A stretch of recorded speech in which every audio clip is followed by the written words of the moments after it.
do. No, that's perfect. It's, So, Sakina, I'm going to turn it over to you. yeah. Tell us about the tech industry, all right? Yeah, thanks, Michael. So, hello everybody. It's thanks for joining me today. It's great to see this turnout. It's all of this chaos that's going on around us. Everybody's just dwelling towards the negativity, watching news, and just being scared of what's happening, what's going to happen.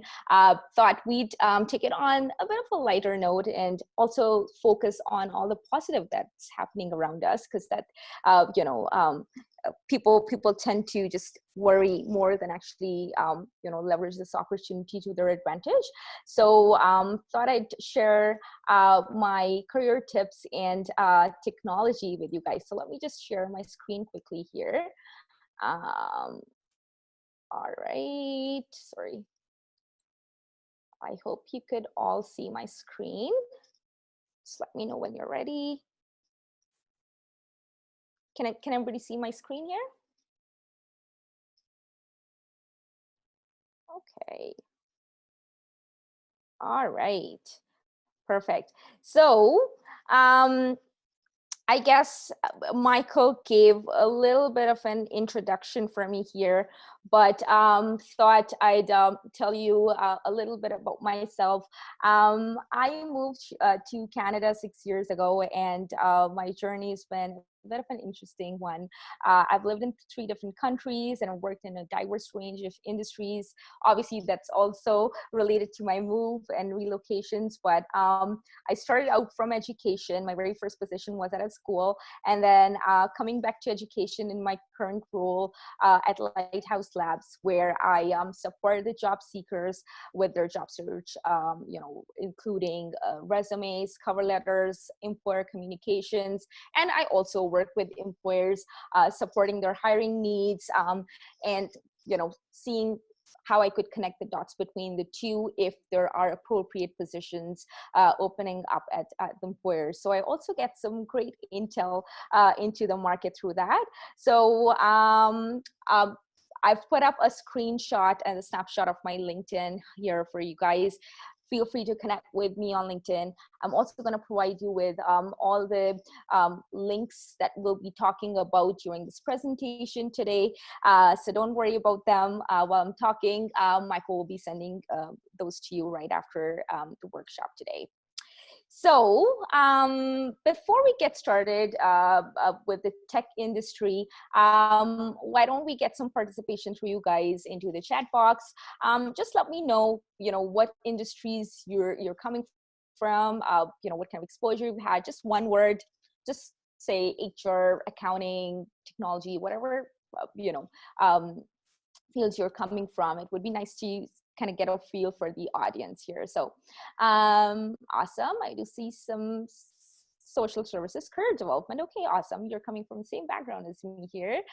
Social services as well, accounting, career coaching. Okay, awesome. Great audience here. Another question maybe would be, do you guys have any exposure to technology companies? Have you ever worked at one? Do you have friends that work in technology? Yeses, nos would be nice to hear as well. Okay. Michael says yes, of course you do. You know me at least. Okay, there's one person who's built an e-commerce. Okay, that's great to hear. Okay, and what are you guys hearing? Have you had a chance to chat with them? Have you heard anything about the tech market? Are you hearing that it's kind of going okay, or it's good news, bad news? Maybe just a little bit about that would be nice to hear too. Okay, I'll just wait for you guys to take your time and just, it's mixed. Okay, yeah, that's true. I guess right now, like everything's is a good mix of good and bad, but e-commerce is good. Yeah, for sure. Yeah, I see some e-commerce businesses actually doing better than before. So there's that opportunity lies there as well. Perfect. Okay, so so yeah, that's an exciting industry for sure. So tech in Calgary, and according to Calgary Economic Development, it's interesting to know that Calgary is actually emulating to be the best and the brightest worldwide, on how innovation ecosystems grow and sustain themselves. So there are actually organizations in Calgary that are there to support for well-being of the tech industry. There are the Alberta Innovates, Startup Calgary, Platform Calgary, Rainforest Alberta. These are great organizations, and they're a great support system.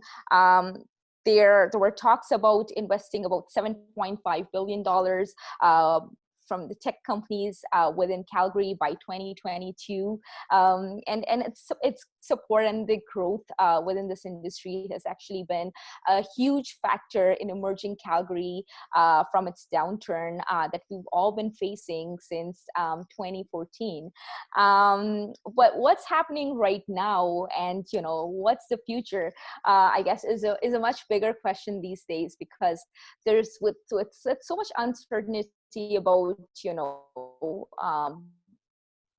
are a lot of tech companies going to close down. There were some recent announcement in the government which made the headline on, and that always happens. But I guess since I work with employers and some leaders in the community that have been serving the employers in the Calgary these days, I was speaking to someone at Calgary Economic Development last week, and was trying to gauge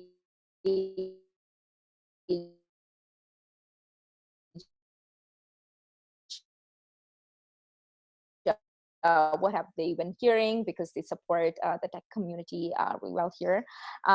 There are some, the show must go on, right? So questions around, have completely frozen for the most part. Yes, for some, but no for all of them. Of course, there's still been hiring. There are still companies that are hiring. I did get a call this morning where an employer, reached out to say, hey, we're looking for some interns. So I do partner with organizations that are looking to hire junior talent, because they know that we do have students available for work right after they complete their boot camp. So we usually work hand in hand. So that's how I sometimes get some intel news about who's hiring. So hiring freeze for some, but not for everybody, of course. Is that how the rest of the year looks like for the tech companies? The good news is that no.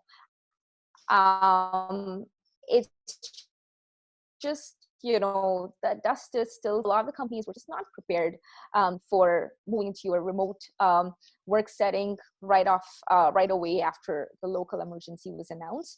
So obviously the companies are still settling into this new normal of working from home. Some employees are still having struggles around having a good work setting. So once that all settles down, things will have to go back to normal. The products will still need to be created, and the hiring will again go back to normal as well. The only struggle right now is that obviously the hiring is not a priority for companies at this point. The priority is to focus on their main product. Once that gets settled, hiring will get back to normal as well. But some interesting factors when we talk about the employer operations side of it. What we're hearing are changes such as moving the operations to remote completely, because why not?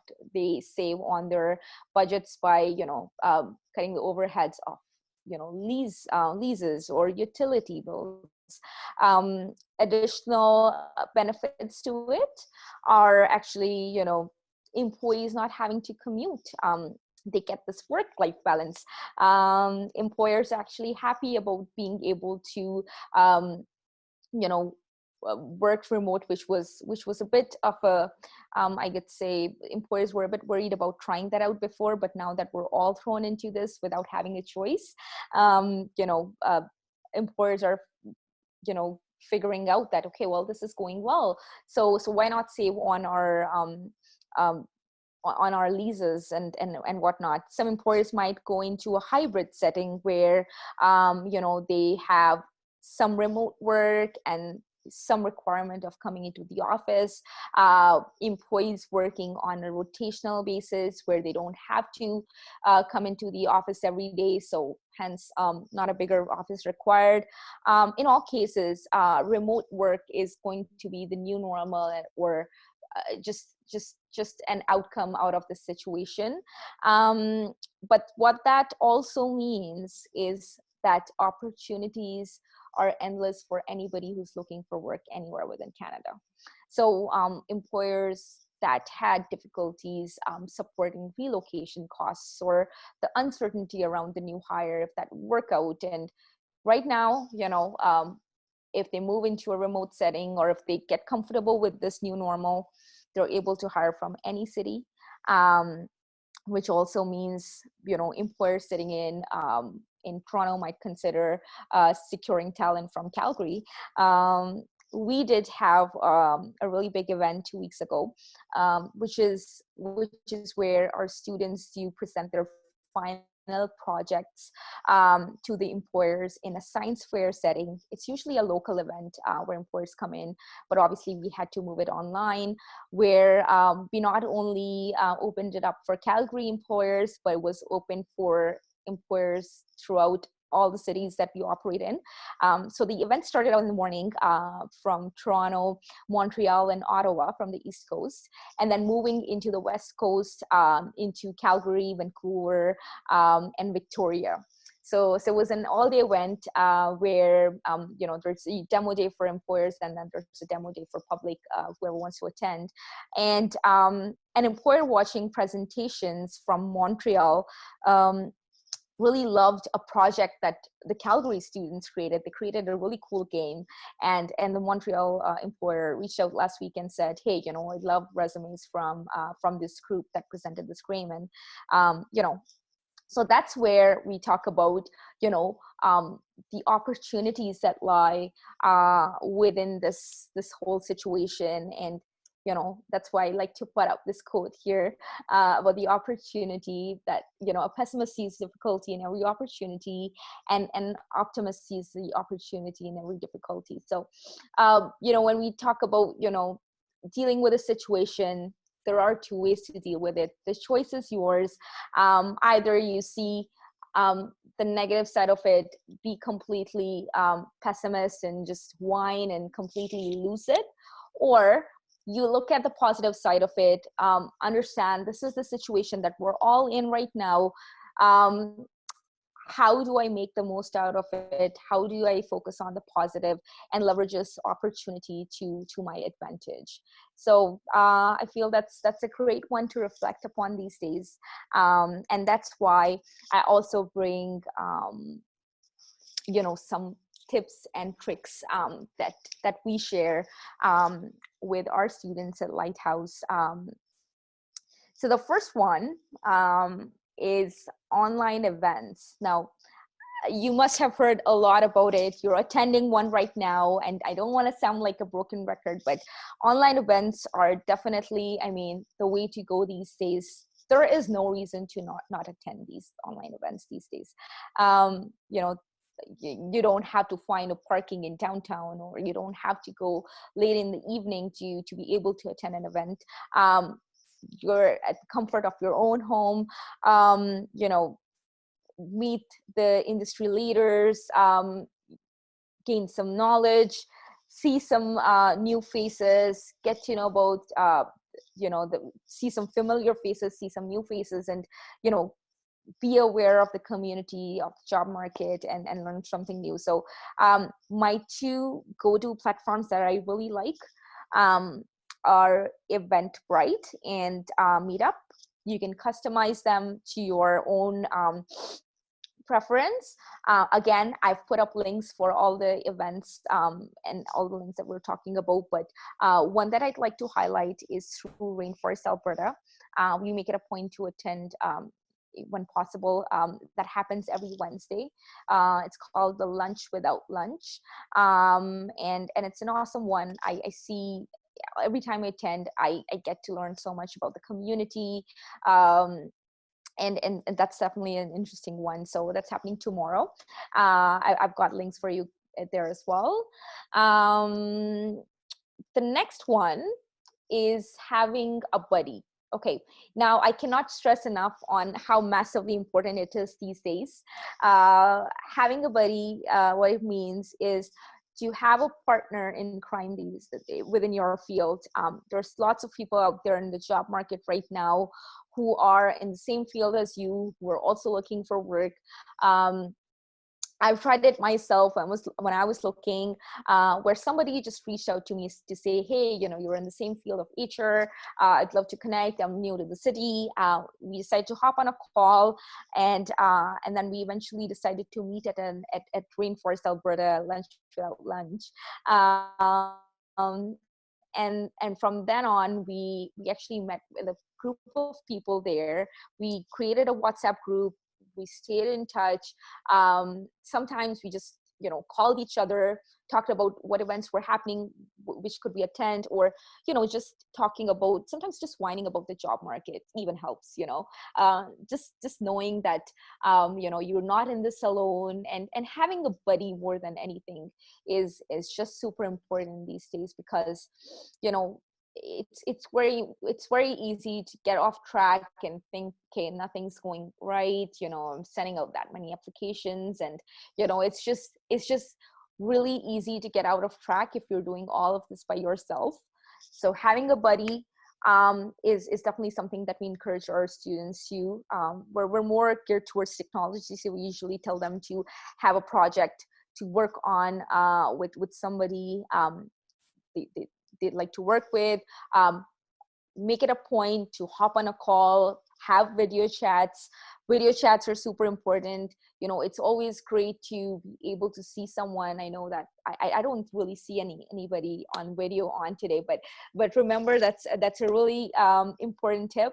We always tell our students, whenever we have our company-wide events where students are attending, we always ask them to turn on the videos, because that just helps build that community feeling, and feeling to have people around you, because nobody's attending these large events these days, right? So getting that energy from people is important, and that's why having a buddy is super, super important these days.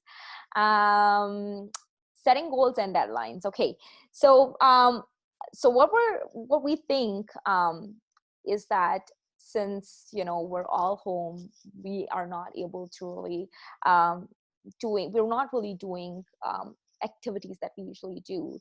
So we should have a lot of time on ourselves, and we should be able to accomplish much more.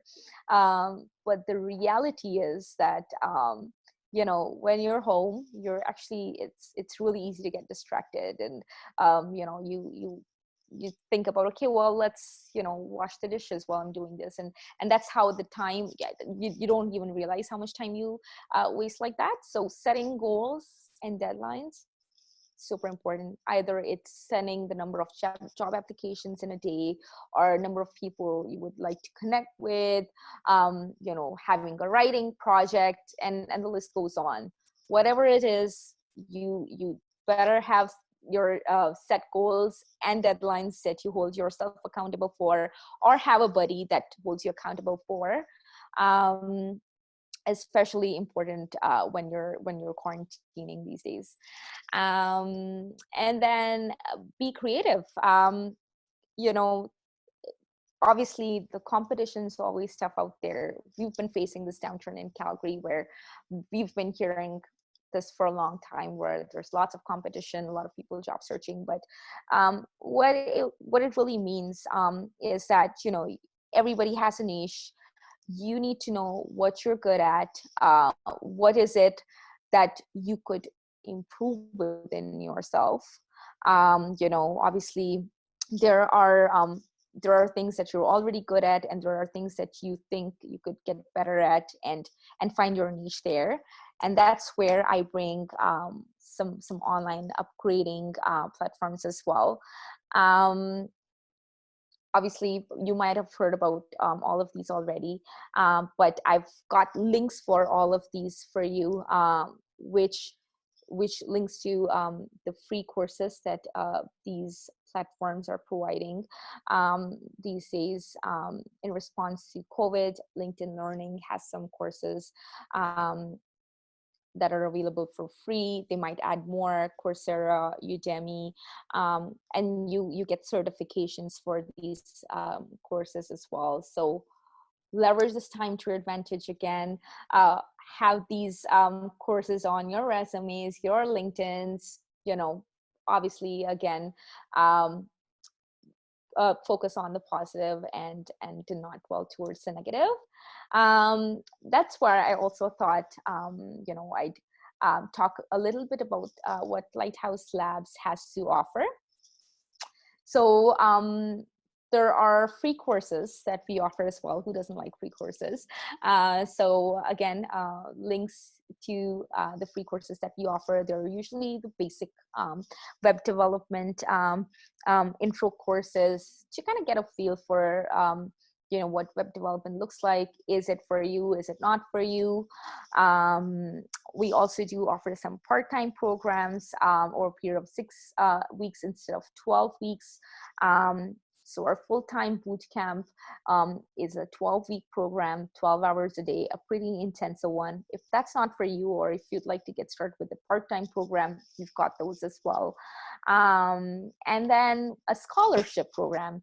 So in response to COVID, Lighthouse is actually offering 500,000 worth of scholarships to people who've been affected, due to the COVID situation. Either they lost their jobs, or they're not able to continue their education.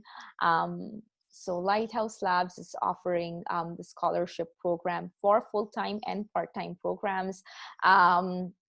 Again, there's complete information about it on the website. Very easy to follow the steps there. And then that brings us towards the end of the presentation. I've got all these links that I'll share with you as well.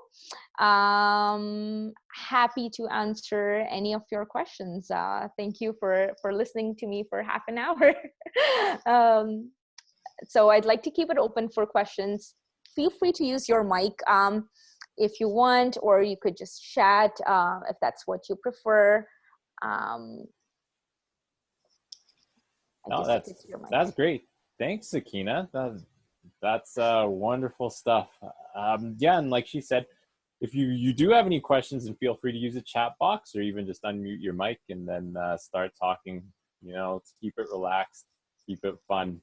But this is why I love the tech industry, is that, it can go into any different kind of industry. Any industry can call themselves a tech company, which is cool. Michael, I've completely lost you there. Oh, am I not? Can you hear me? No? Hello? Is it working now? No? Yes?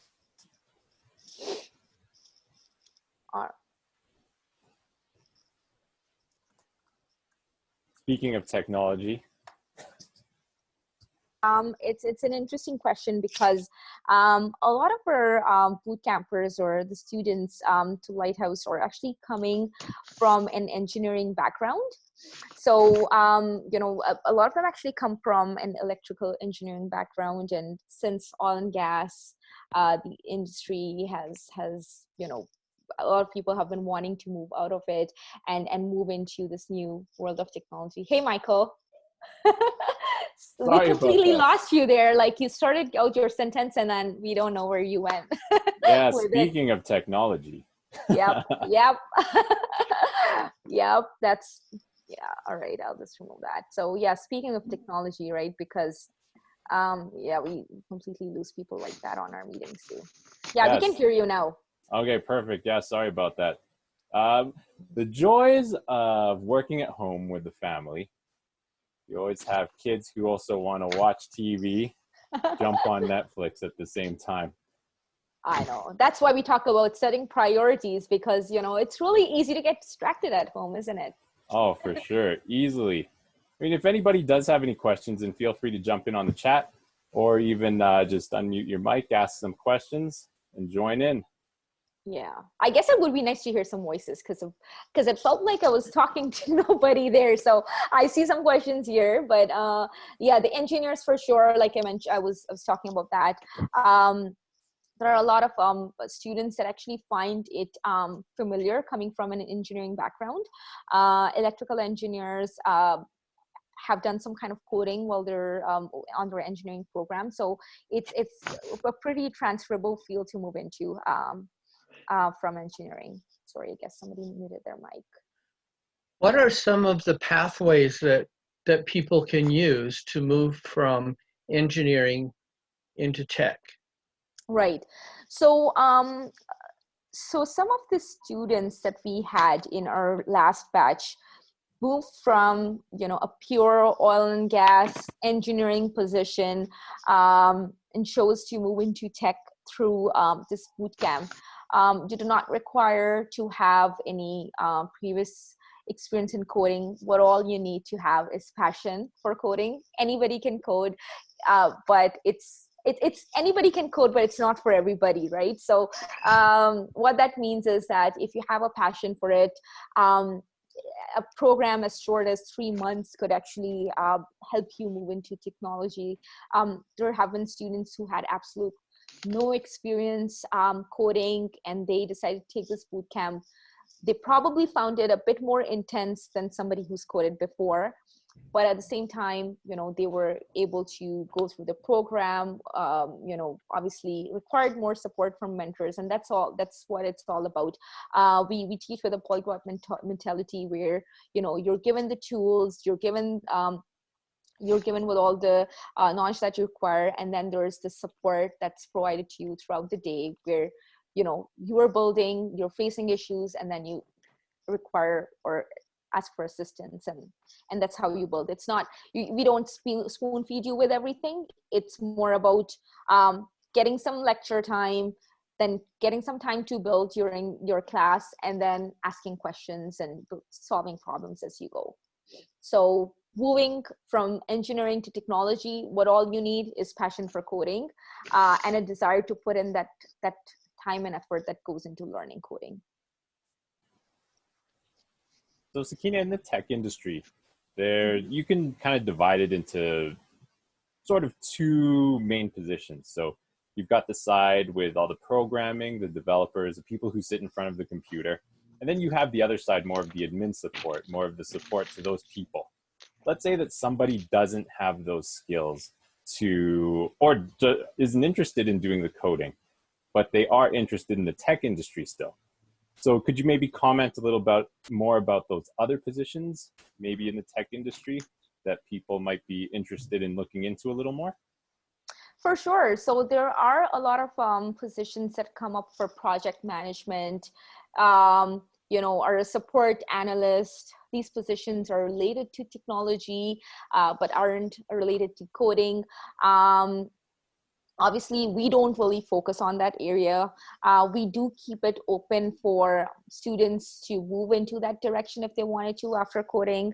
I guess if you're asking me about how to get into those positions, the answer is I don't really have good knowledge base on that. But definitely, I guess there would be more of an administrative route to go through to move into that side of technology.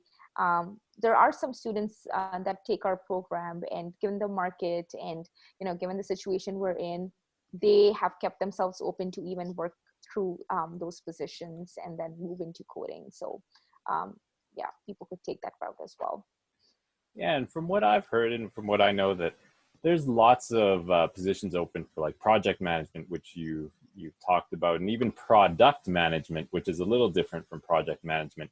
But those don't really need like coding skills, but just being No, able to kind of organize a team and keep the project going. So there are exactly. lots and lots of different options rather than just development, rather than just coding. So even like accounting's big, right? Finance is big. So even if you do have that background, we had somebody mention that their background's in accounting. Even looking into those places would be a good idea. But how about, let's say, like maybe if we have a coder here or someone in development, or somebody knows somebody who's a developer.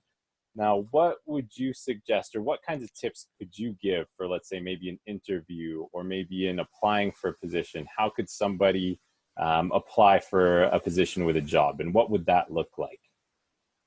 Okay, well, so you're asking more about how to apply for coding jobs? Yeah, like, is it very different from, let's say, your traditional job that you would maybe just apply for online through Indeed, or is there like a different kind of process? Okay, well, so how we guide through our students to apply for coding jobs, and it's a bit more geared towards the projects that they have. So, I mean, unlike other fields where you're not really you don't really talk a lot about what you've built. So we always mention about having hyperlinks to go through where your resumes should have your project speak to it, and not words, but projects speak to it. So how they apply is usually a question of, we also ask them to connect with the alumni that have taken our programs. Obviously, networking is the buzzword that you'll hear about when you talk about job searching in Calgary or anywhere within Canada, right? So networking is definitely important. We always ask them to connect with all of us at Lighthouse, the staff. The people that are well connected in the community are good ones to reach out to as well. In general, I mean, people coming from different industries, as I see here, it's always great to have the work that you could present through your resume or LinkedIn. When I was were into recruitment and doing my searches of people, you see people that have their projects listed on LinkedIn. So definitely being creative, going back to that piece, with so much competition out there, it's super important that you constantly upgrade yourself. Take online courses, leverage this opportunity to your advantage, have certifications listed on your resume, and just find your niche, because everybody has something unique to offer. We've got developers where they'd say, oh, why would they hire me with like zero experience in coding? Like, I don't come from any coding background, and this is the only program that I've taken just for 3 months. And then we say, you know what, you offer something unique to the employers by, you're somebody who they could mold into whatever position might be there. Like, sometimes employers who request me in specific to say, hey, yeah, I'm looking for somebody more junior who doesn't have any experience, so that we could teach our own way, because they don't really want anybody who is coming with 30 years of experience in technology, and this is how I do it. And sometimes employers would request, hey, I would need somebody more experienced. So, the biggest downside of, job searching in this market could be that, oh, what do I have to offer? Well, guess what? Everybody has something to offer. So just reflecting upon what you have to offer, brushing those skills up. And when job searching, I guess the best way to go about, or tips that I'd share, is definitely reaching out to people in the same industry as you. People love to help. Like, I mean, it's just amazing to see how many people will respond to your LinkedIn. It's always good to go through a contact if you know somebody, getting an introduction and then reaching out that way. But you have to make that extra effort. Online applications only do not take you anywhere, because these days, like, it's just really easy. It's just a one click away to apply online, right? So yeah, try to use other avenues, try to attend these events. You see people at events, and you connect with them on LinkedIn later on, reach out to them, hey, we met at this event, you're from the same industry, or you're from this industry that I'm interested in, thought I'd like to get to know how you're here, how you made it up to where you are. People like to talk about themselves, they like to give out information. So I mean, the tip that I could share is just be creative with your job search, and think about what is it that you can offer, but which other 400 applications can't, right? Oh, that's awesome. Does anybody have any other questions? I like what you're talking. Everybody has something to offer. Yes. Definitely some people just think, no, I have nothing. This is totally different realm for me. But everybody does have something to offer. Yeah. Everybody in their shoe thinks that, well, you know what, I think they're looking for 6 years of experience, I have none. And guess what, like, I mean, the job descriptions that are posted, and because I come from recruitment, I know that we do post those in the ideal world of the ideal world of the La La Land, where everything's perfect. We ask for 6 years experience, but sometimes candidates would ask, or our students would ask, should I apply for a position that's asking for 3 years of experience? And we say absolutely yes. Years of experience is something that employers do put it out as a requirement. That's not an absolute necessity. If they find you a good fit for their company, they would not care about the years of experience you bring. Sometimes candidates think that they should only apply to the positions that exactly match their skill set. That's a big no. I'd say you are excluding yourself from a lot of opportunities that way. If you hit at least 70% of the job description, go for it, apply for it. There's nothing to lose. That's great. Any other questions? No. I like that you brought up networking as well. And then you also brought up Rainforest, Alberta. That's actually a very good one. I've been to a couple of those in the past, and I've actually been to a couple tech meetups as well. And I found that the industry there, it's a small industry, and it's very laid back.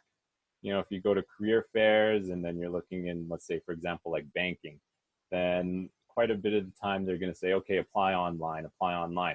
But here I found that if you, apply with these smaller tech companies, even medium-sized tech companies, right away, they'll just want to know you right there on the spot. So it's very relaxed. The process for maybe applications isn't as formal, but they really want to get to know you so that you are the right fit. So networking is a really important one. So I'm glad that you brought that up, Sakina.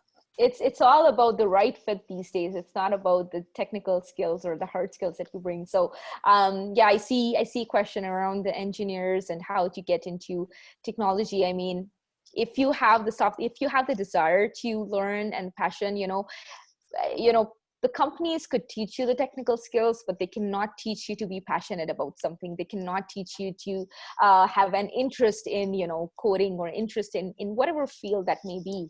So, that soft skill is yours to have. Either you have it or you don't.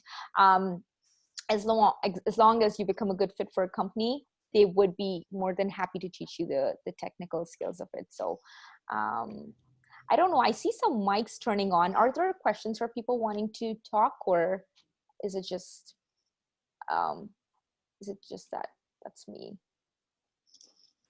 What areas of the tech industry seem to be hot right now, where people are really looking for some help? Right. So I guess normally what the kind of support that technology companies were looking for was more of senior software developers. And that's still true for some companies in this situation. But what we're also noticing is the junior level support these days with this market, with the budgets that the companies have. They want at least two senior developers on a team per se, and then have like 3 juniors working under them, instead of having 5 senior developers on board. So talking about what levels of positions or what areas, I guess, we see a lot of cloud developer positions, front end, JavaScript, or specialty within Python. I don't want to use a lot of technical terms because not everybody's coming from technology, but yeah, I mean, even if you cover up the basic fundamentals of web development, you still open up a lot of doors of employment for you. We've seen a 93% success with jobs for web development programs.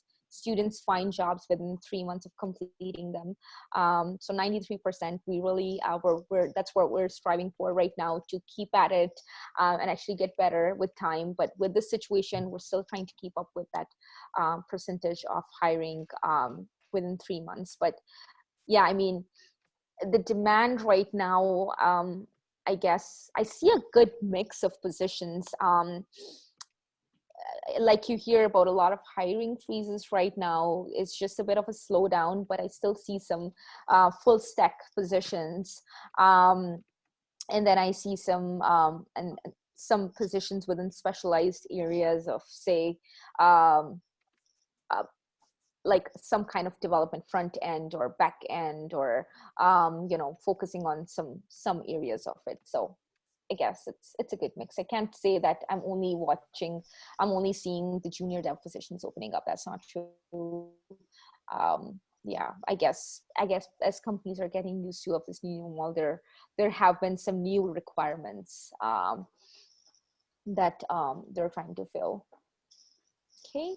And just to kind of add on that, I've also seen lots of data analyst positions. So with all the data that's coming through and people are able to acquire more data, they need people to analyze that. They need people to mine it. So then that's also another big position that might be of interest to some people in the tech industry as well.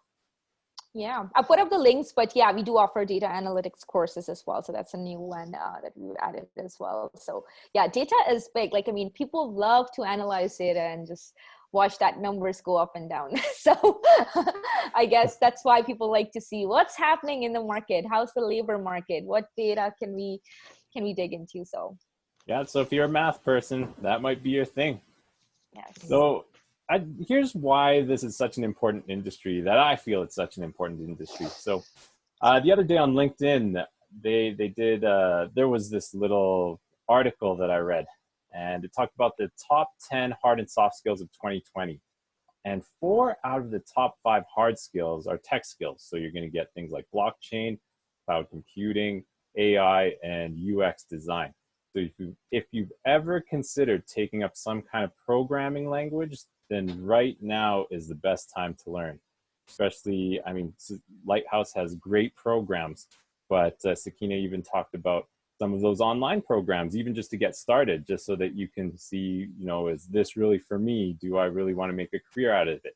You know, try little things, try to see what you enjoy and what you want to continue with. And you never know, this might be the industry for you. So I'll tell you what, I mean, if nobody has any other questions, then, I mean, thanks, Sakina, for coming out today. And here's what we want to do at Career Connection is we want to help you out with your job search. And we want to help give you that accurate info about what's happening in the job market today, because it can be really confusing hearing all those kinds of different things. So we're doing these webinars every weekday throughout the month with different community leaders and different organizations, just to give you updates on what's happening out there in the different industries, and to also give you tips and advice to be successful in your career. So if you want to learn more about that, then you can check out our website at mycareerconnection.ca/events. So let me just tell you quickly about what's happening tomorrow. We're going to have another interesting industry update. So post-secondary education has been in the news quite a bit over the past few months. And we're going to have another one of my friends from SAIT here to talk about the different career options for people who are interested in working in post-secondary education, but they don't want to be a professor. So there's lots of those different kinds of opportunities out there. So again, thanks, Sakina, for coming out. That was great. Lots of great advice, lots of great tips, lots of great insights. So we really appreciate you coming out here today. Thanks for having me. It was such a great pleasure to be here as well. So everyone, my name is Michael Manzano. I'm here with Career Connection at Bow Valley College. And everyone, remember to stay safe, stay strong, because we'll get through this together. Hope to see you again soon. Have a great day, everyone, and take care.